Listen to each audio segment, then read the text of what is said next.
بسم الله الرحمن الرحيم سبح اسم ربك الأعلى الذي خلق فسوى والذي قدر فهدى والذي أخرج المرعى فجعله غثاء نحوا سنقرئك فلا تنسى إلا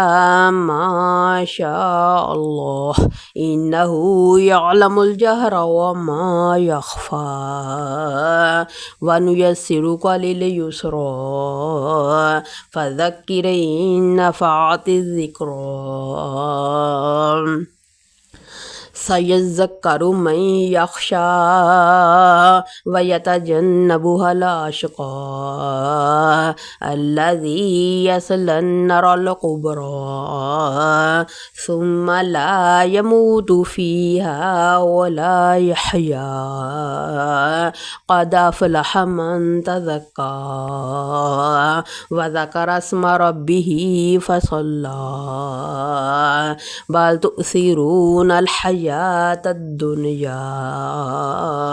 والآخرة خير وأبقى إن هذا